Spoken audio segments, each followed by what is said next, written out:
Mesdames, Mesdemoiselles et Messieurs, bienvenue à ce nouveau numéro. Et oui, vous m'avez bien reconnu, je suis Denise Mukendi. Aujourd'hui, je vous amène dans un autre pays, dans un autre décor. Nous sommes à Kinshasa, capitale de la République démocratique du Congo, qui accueille le 14e sommet de la francophonie.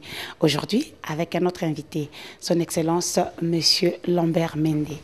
Je m'appelle Lambert Mende, je suis pour l'instant ministre des médias, chargé des relations avec le Parlement et de l'initiation à la nouvelle citoyenneté en République démocratique du Congo. Il convient de dire d'abord que nous sommes là en train d'exécuter un engagement international de la République démocratique du Congo pris il y a 2 ans à Moncton au Canada, lorsque le 13e sommet de la francophonie a décidé de nous faire l'honneur, nous, c'est-à-dire l'Afrique centrale.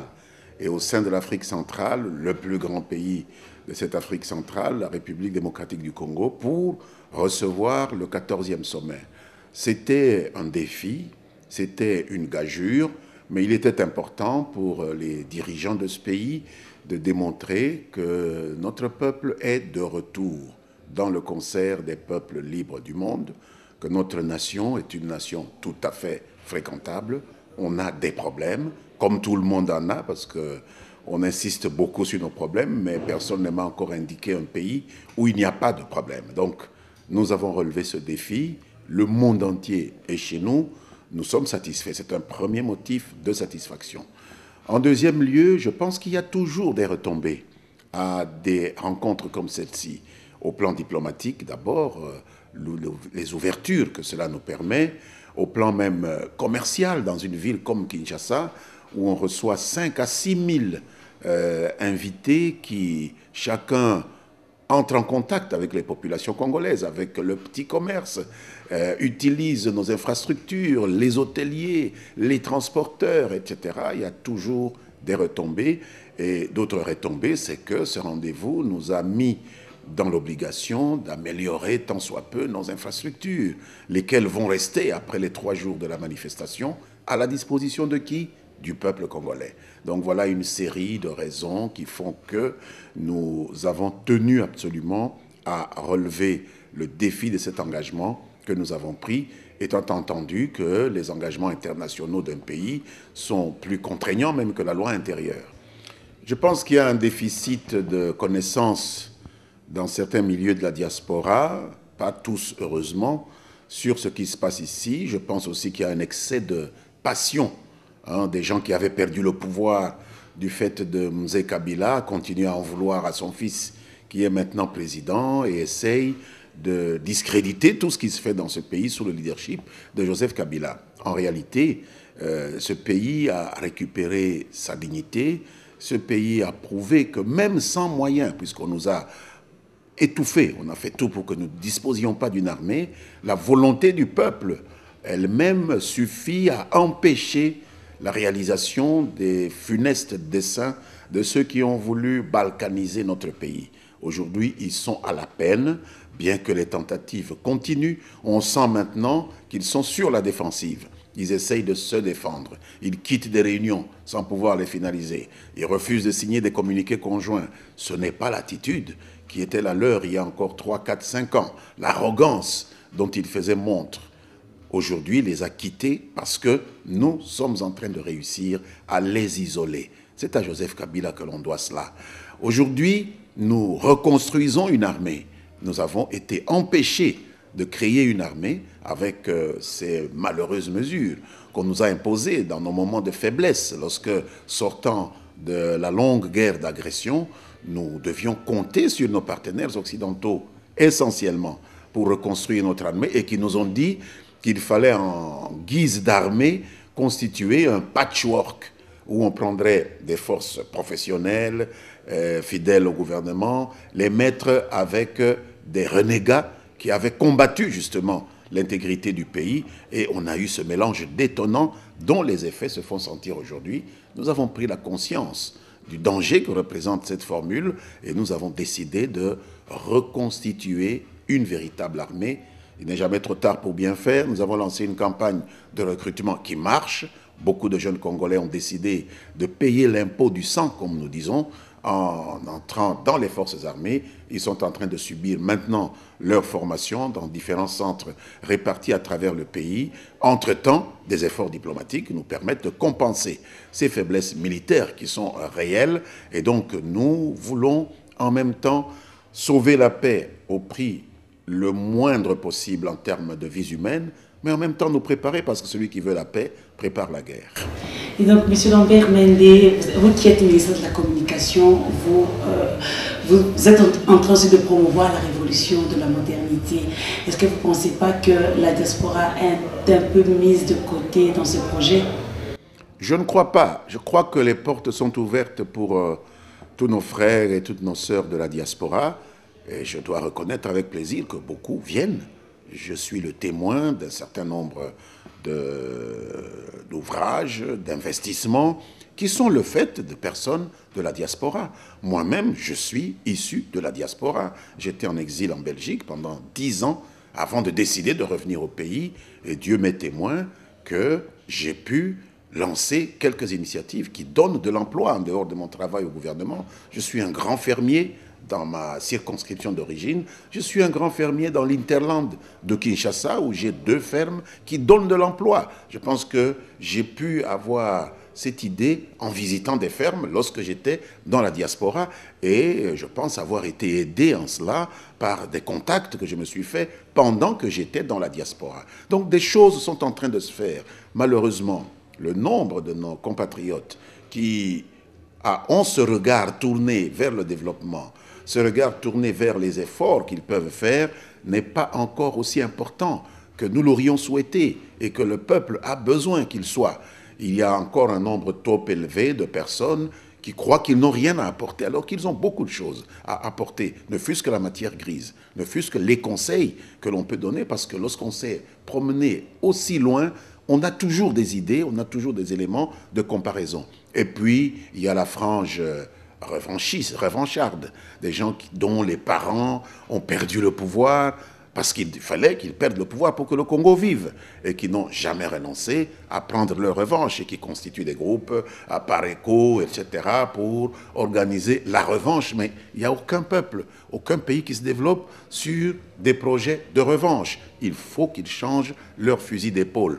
Ce sont ceux-là qui perturbent, à mon avis, la vision que la diaspora peut se faire du pays et la vision que le pays peut se faire de la diaspora, puisque lorsqu'on reçoit toutes ces tonnes d'insanité, d'insultes tous les jours sur ce qui se passe au pays, les esprits faibles ici en viennent à perdre tout espoir de voir un jour la diaspora participer de manière significative à la résolution des problèmes prioritaires qui sont ici, qui ne sont pas le fait que tel ou tel soit au pouvoir, qui ne sont pas le fait de venger tel qui a perdu le pouvoir parce qu'il a mal géré sous la Deuxième République, mais qui sont la faim, les maladies, le sous-développement et le sous-équipement du pays. Je pense qu'une fois que nos frères qui aujourd'hui font de l'agitation pour ces 2 raisons que j'ai données, comprendront qu'il faut transposer leurs priorités de cette agitation vers les vraies priorités du peuple, nous allons retrouver cette symbiose, mais je me réjouis quand même qu'une partie de la diaspora a commencé à tourner ses regards dans la bonne direction. Monsieur le ministre, en parlant de la politique, le président français a donné un avis négatif, comme on peut dire, sur la politique congolaise. Oh, il a eu le temps de tempérer cet avis, comme vous vous en êtes rendu compte. Nous nous sommes chargés, comme représentant de ce pays, de lui faire comprendre qu'il faisait fausse route, qu'il n'était plus question aujourd'hui, au moment où pour nous la France-Afrique doit être étouffée dans l'œuf, de venir ici donner des propos comminatoires, comme si la République démocratique du Congo était une sous-préfecture ou un arrondissement de la République française. Nous nous sommes chargés de le lui dire. Le message semble avoir été reçu 5 sur 5, et je dois dire que nous apprécions positivement les dernières positions qu'il a annoncées, parlant de respect, parlant même des progrès qui sont accomplis ici, à contrario de ce qu'il avait dit avant. Et nous avons compris que, ne connaissant pas très bien le pays où il allait venir pour la première fois, il s'est laissé abuser par les amis, des amis, d'autres amis, et que les problèmes d'un pays ne se traitent pas dans des cercles d'amis. Les pays n'ont pas d'amis. Il n'y a que des intérêts. Et nous n'avons pas besoin qu'on nous aime. Nous avons besoin qu'on travaille avec nous à promouvoir les intérêts de ce peuple. Un message d'abord de sympathie pour cette diaspora à laquelle aussi bien moi-même que le président Joseph Kabila, nous avons appartenu. Le président était de la diaspora tanzanienne d'abord, puis ougandaise, les lieux où il a passé sa jeunesse et ses études. Moi-même, j'ai fait la Belgique et un peu l'Ouganda. Et donc, nous appartenons à tout cet ensemble. Je voudrais que leurs esprits soient tournés vers leur pays de manière positive. Il faut qu'ils fassent entendre raison à ceux dont les esprits vers le pays sont négatifs. On ne construit pas avec la haine. La haine consume et tue celui qui la porte. Et particulièrement lorsqu'il s'agit d'une haine dirigée contre vous-même. Lorsque vous haïssez ceux qui sont vos frères et vos sœurs, vous vous haïssez vous-même. Il faut en finir avec cela. Le secret d'une bonne réussite dans la recherche du développement, c'est l'unité. Une maison divisée n'a jamais remporté un seul combat. Voilà le message que j'apporte pour mes frères et mes sœurs de la diaspora. Lorsqu'une histoire touche la République démocratique du Congo, elle touche automatiquement la Belgique. Et donc, tout le monde vous connaît, vous ne passez pas inaperçu. Est-ce que vous pouvez nous définir qui est Louis Michel en quelques mots? Je pense que j'ai évidemment une grande expérience politique. J'ai été municipaliste très longtemps. J'ai été pendant 24 ans maire de ma ville de Jodogne.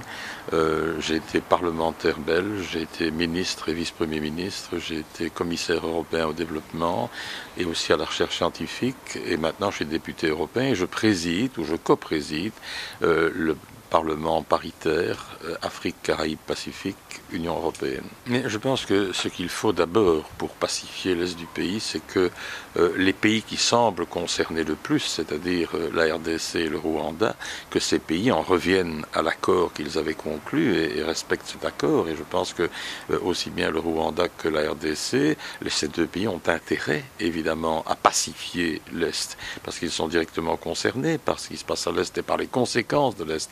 Donc moi je m'inscris essentiellement dans une politique et dans une dynamique volontariste de pacification. J'ai rencontré le président Kabila il n'y a pas tellement longtemps, j'ai rencontré aussi le président Kagame. Tous les deux, et ça m'a rendu optimiste, tous les deux manifestement veulent apaiser ces tensions et veulent apaiser ce conflit. Ce que je crois, c'est qu'il est évidemment urgent qu'on aide la RDC à sécuriser l'Est, à avoir une police efficace, à avoir une armée efficace, bien organisée. Je sais que c'est extrêmement difficile, mais c'est un effort qu'il faut faire. Et je pense que la communauté internationale a la responsabilité d'aider la RDC à réaliser cet objectif. La Belgique avait déjà formé des bataillons qui d'ailleurs travaillent très bien. Pour le Rwanda, je pense qu'il faut absolument plaider pour faire en sorte qu'il n'y ait aucun sentiment d'ingérence extérieure en RDC. Alors je sais parfois qu'il y a des malentendus, il y a des rumeurs, il y a des choses qui se disent. Il y a peut-être aussi des comportements que les chefs d'État eux-mêmes ne maîtrisent pas. Et donc moi je ne vais pas entrer dans le détail de ça, ça ne m'intéresse pas. Ce qui m'intéresse le plus, c'est que ces deux pays, qui sont des pays qui sont chers à mon cœur, s'entendent, qu'il y ait une pacification et qu'on n'instrumentalise pas, en tout cas, la haine de l'un contre l'autre. C'est la raison pour laquelle ça fait des semaines que je plaide pour qu'il y ait une force d'interposition internationale au sein de la MONUC pour objectiver dans le fond la situation et pour ramener le calme, l'apaisement et pour aller avec un mandat renforcé pour désarmer les groupes armés qui peuvent jeter la terreur et qui font tant de mal à l'est du pays.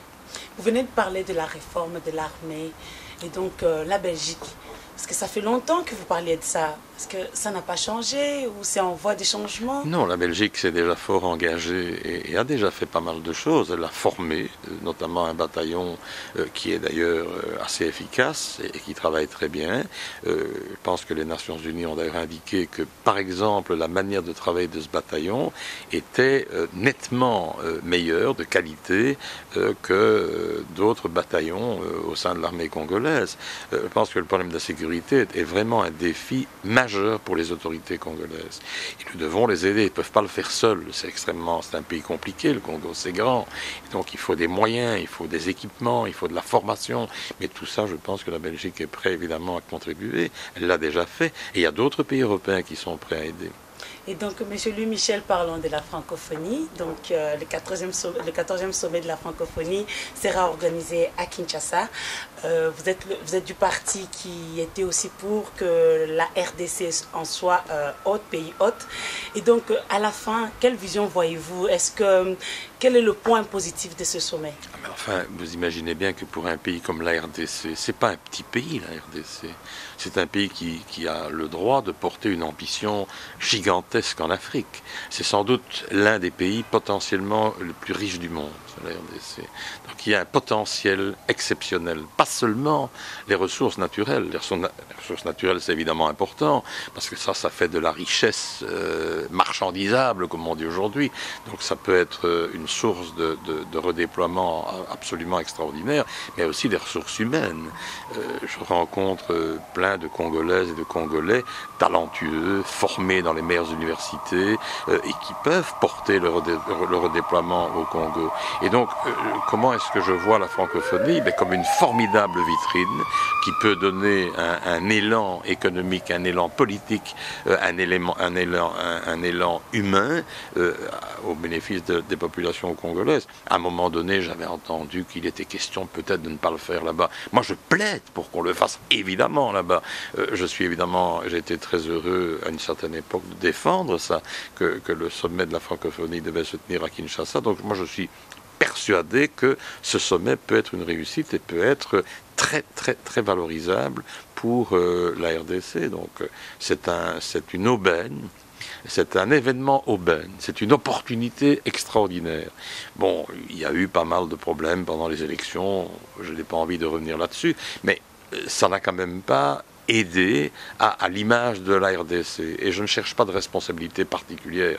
Je pense que toutes les forces politiques du pays ont peut-être porté, disons, une image qui a été un peu déformée. Et donc, je n'ai pas envie de revenir sur les responsabilités. Aujourd'hui, il y a des autorités, il y a un parlement, on aurait peut-être pu mieux faire les choses, mais ça existe. Moi, je crois qu'on peut profiter de ce sommet de la francophonie pour redonner, et redorer, je dirais même, l'image du pays. Et je crois que ce sont les autorités, c'est le vœu des autorités. J'ai rencontré le président Kabila, il est extrêmement soucieux de bien utiliser et de bien organiser ce sommet de la francophonie. Je pense qu'il faut les aider à le faire et je suis persuadé que ça se passera très bien. Moi, je me rappelle, j'ai organisé là-bas la session parlementaire du Parlement paritaire ACP Union européenne. Mais je dois dire que nos autres Congolais ont fait ça remarquablement. Le Parlement a fait ça de manière remarquable, aussi bien l'Assemblée nationale que le Sénat. Le président nous a rencontrés, nous a aidés à organiser ce sommet. Ça a été un succès et une réussite sur toute la ligne. Organiser des événements d'une telle portée, c'est une portée gigantesque, à Kinshasa, non seulement c'est un plus, mais je dirais que c'est assez normal de le faire à Kinshasa. Le Congo est un pays immense, qui pèse pour beaucoup en Afrique, et qui a, à mon avis, un potentiel d'avenir, pas seulement pour le Congo, pas seulement pour la population congolaise, pour l'Afrique tout entière. Et donc, je suis évidemment persuadé que ça se passera très bien. En tout cas, moi, je suis un chaud partisan de le faire à Kinshasa, comme je l'ai toujours été, d'ailleurs. Je pense que ce qui manque à Kinshasa aussi, justement, pour projeter son ambition sur l'Afrique, mais aussi sur le monde, sur la communauté internationale, c'est justement d'organiser plus souvent de grandes réunions de ce type-là. Quand vous prenez une ville comme Dakar, Abidjan, Addis Abeba, ce sont des villes africaines qui doivent leur renom, aussi politique, en grande partie à leur capacité d'accueillir et d'organiser ce genre d'événements. Je me souviens, on a organisé une assemblée paritaire au Rwanda, on l'a fait en Angola. Ça porte un rayonnement qui est évidemment exceptionnel. Et même si ça représente une contrainte, même financière pour les pays qui l'organisent, les retombées de ça sont incommensurablement plus intéressantes que ce que ça peut coûter. Est-ce que vous pensez qu'avec la ratification des instruments de l'OADA par la RDC va amener des investisseurs? Je pense qu'un effort semble se faire, déjà depuis quelque temps maintenant, pour sécuriser les investisseurs. Il est essentiel pour amener des investisseurs qu'il y ait des législations qui protègent les investisseurs. pas qu'il les favorise, mais qu'il les protège. Un investisseur ne demande pas de ne pas payer d'impôts. Un investisseur, ce qu'il veut, il est évidemment prêt à payer l'impôt. Mais ce qu'un investisseur veut, c'est avoir la sécurité juridique.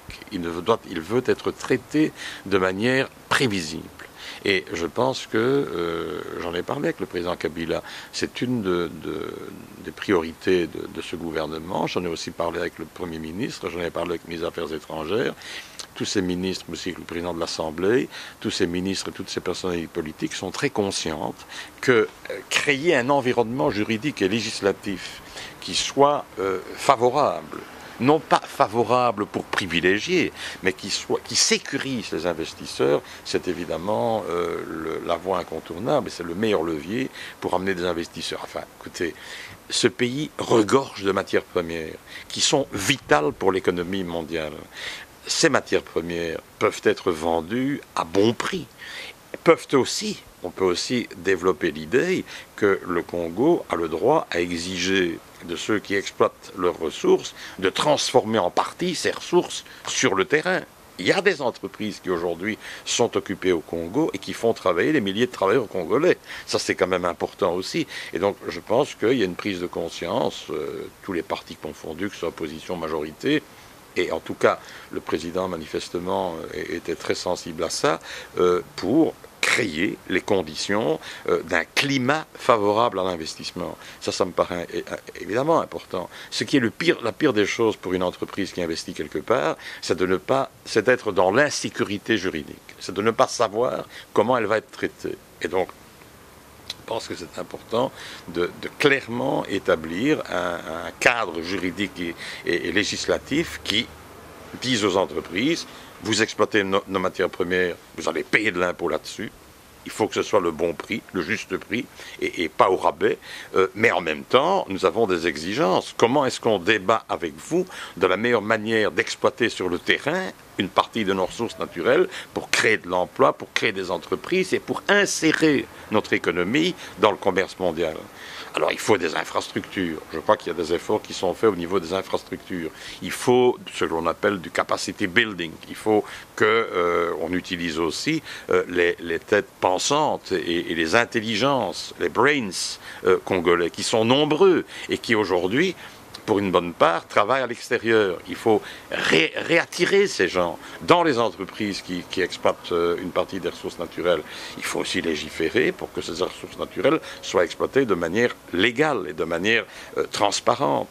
Je crois que le Congo a tous les atouts. Vous savez, le Congo peut véritablement connaître une expansion absolument fabuleuse en 5 ou 10 ans. C'est absolument... Il suffit de recadrer un petit peu et je suis persuadé que le Congo va redémarrer. En parlant d'investisseurs et d'investissement, comment voyez-vous la politique menée par les pays émergents, disons la Chine au niveau de l'Afrique, surtout la RDC oui, mais je pense qu'il faut être nuancé sur ce sujet. Je pense d'abord que nos amis africains doivent cesser de croire que leurs meilleurs partenaires en développement, ce sont les pays émergents. Je pense que les pays européens, notamment, sont probablement de meilleurs partenaires que les pays émergents. Ceci étant dit, en même temps, je dis qu'il n'y a aucun problème pour moi. Les pays africains ont raison de mettre en compétition les différents partenariats. Il est évident que, par exemple, la rapidité avec laquelle les Chinois peuvent créer ou construire des infrastructures, ça peut être un atout et ça peut être un avantage, ça peut être quelque chose d'intéressant pour les pays africains. Le tout est de savoir, évidemment, comment ces travaux sont financés. Si ce sont des prêts concessionnels qui permettent aux Chinois d'exploiter les ressources naturelles, je dirais, à bon compte, vous savez, ça n'est pas nécessairement à l'avantage des pays africains. Je crois qu'il faut trouver l'équilibre là-dedans. Il y a un élément que je trouve intéressant dans le rapport entre les pays émergents et les pays africains, c'est que le rapport entre les pays africains et les pays émergents est un rapport qui se situe sur le plan de l'intérêt et pas sur le plan du développement. Quand les Chinois, par exemple, font des travaux financés par des prêts concessionnels, ils ne le font pas pour faire plaisir aux Congolais. Ils le font pour en tirer, évidemment, un bénéfice aussi. Mais tant que c'est du win-win, ça ne me paraît pas immoral ni amoral. Et je pense que peut-être que l'erreur qui a été commise de la part des partenaires européens, c'est d'être resté dans la logique du développement. C'est-à-dire, nous venons vous donner de l'argent, donc au passage, on vous dit un peu comment il faut faire. Tout ça donne un sentiment de paternalisme, voire de néocolonialisme. Et d'une certaine manière, ça perturbe, si vous voulez, la sincérité de la relation. Et dans un rapport de coopération au développement, à l'ancienne, disons, ben, vous avez toujours le sentiment de la part des pays africains qu'ils sont dans un lien de dépendance. Ce n'est pas bon. Et le développement entre la Chine, par exemple, et le Congo n'est pas fondé là-dessus. C'est beaucoup plus une relation, dans le fond, mature. C'est une relation d'intérêt. Eh bien, moi, je crois qu'il faut privilégier dorénavant, avec les Européens aussi, une relation d'intérêt. Les Africains ont le droit de dire aux Européens, voilà ce que nous offre la Chine, voilà ce que nous offre tel partenaire émergent. Si vous faites aussi bien, vous avez votre chance. Si vous ne faites pas aussi bien, vous n'avez pas votre chance. Je pense que c'est important.